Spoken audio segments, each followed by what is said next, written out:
محمدی اور نمونہ صحابہ اکرام چلے آتے ہیں. یہ تمہاری کتاب میں لکھا ہوا ہے, تو وہ جنگو شاہ کو بھی خبر ہوگی نا کہ یہ محمدی آ رہے ہیں. اب کیا کہوں, لگا فتویٰ علم غیب کا کہ دیکھیں غیر اللہ کے بارے میں علم غیب بھی مانتے ہیں. مجھے کوئی کپڑا پہنا دو. جناب فرمائیے, وہ ملنے کے قابل بھی ہے, مجذوب بھی ہے, وہ ولایت کے رتبے پر بھی ہے, اور وہ جناب یہ بھی جانتا ہے کہ آنے والا کس ذہن کا آدمی ہے. اور اب پتہ چلا ہے وہ ننگ دھڑانگ. اب پتہ چلا کہ یہ جو تعریف کرتا ہے نا مجذوب کی, ننگ دھڑانگ, وہ اس کے جو باپوں نے کتابیں لکھی ہوئی نا ان میں مجذوب ننگ دھڑانگ. تو اس نے کہا جی مجھے کپڑا پہنا دو, ان دونوں کے لیے فرش بچھا دو, فرش کر دو. جب آپ اس بزرگ کے قریب پہنچے تو سائیں جنگو شاہ نے اٹھ کر استقبال کیا اور بٹھا لیا. چلیے جناب, اگر آپ فرمائیں, آپ کی تسلی کے لیے میں کچھ اور بھی حوالے پیش کر سکتا ہوں, اور بھی حوالے دے سکتا ہوں, لیکن تمہیں صرف تمہاری توجہ دلانی چاہتا ہوں, صرف توجہ, کہ کسی پر اعتراض کرنے سے پہلے. اور میں حیران ہوں کہ یہ تو اعتراض بنتا ہی نہیں تھا. حضرت گنگوئی رحمت اللہ علیہ نے تیرا کیا بگاڑا ہے بدبخت آدمی, ان پر تیرا اعتراض نہیں بنتا. اعتراض پر اعتراض, لیکن کوئی بنتا بھی ہو تو اعتراض کرنے سے پہلے ذرا اپنے گھر میں بھی جھانک لیا کر.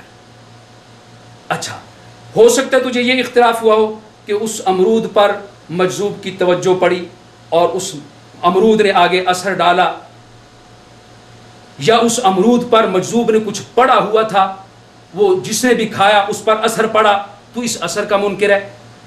اب میں کیا کہوں, میرے پاس تیرے ایک اور ابا کی کتاب ہے التعویذات, اس کا صفحہ 134 ہے, اور یہ کتاب نواب صدیق حسن خان کی ہے. اس کے صفحہ 134 پر وہ کیا فرما رہے ہیں, 786 دفعہ بسم اللہ پڑھو, وہ پڑھ کے اس کو کھلا پلا دو. تو کمال ہے یار, وہ تیرا باپ اگر کوئی عمل لکھ دے کر دے تو وہ اثر کر سکتا ہے, اور وہ مجذوب جس کو تم خود کہتے ہو کہ وہ ولی کامل ہوتا ہے, اگر وہ کچھ پڑھ دے تو اس کا اثر نہیں ہوگا. والا حاضر القیاس. تو تیرا یہ خیال اور تیری یہ ساری سوچ باطل ہے, غلط ہے, غیر مقلدو, اس کی تفتیش کرو, تحقیق کرو. یہ بربادی کی طرف تمہیں لے جا رہا ہے, یہ تمہیں کہیں کا نہیں چھوڑے گا. یہ ایک دو آدمی تمہیں برباد کر رہے ہیں, ایک وہ بیچارہ معراج تھا اور ایک یہ ہے. سوالات بہت زیادہ ہیں, اس لیے بڑے اختصار کے ساتھ انشاءاللہ آپ کو جوابات دیے جائیں گے. کچھ سوالات ہیں جن کو میں ڈیل. جی شیخ آپ ہی تھوڑا لو. کہ اپنے آپ کو سلفی اہل حدیث کہا جا سکتا ہے. اور اس موقع پہ مجھے شعر یاد آ رہا ہے, سماعت فرمائی. تجھے ہر موڑ پر ایک راہزن سے بچنا ہے, تجھے او غیر مقلد, تجھے ہر موڑ پر ایک راہزن سے بچنا ہے کہ میں ہر موڑ پر ایک راہبر چھوڑ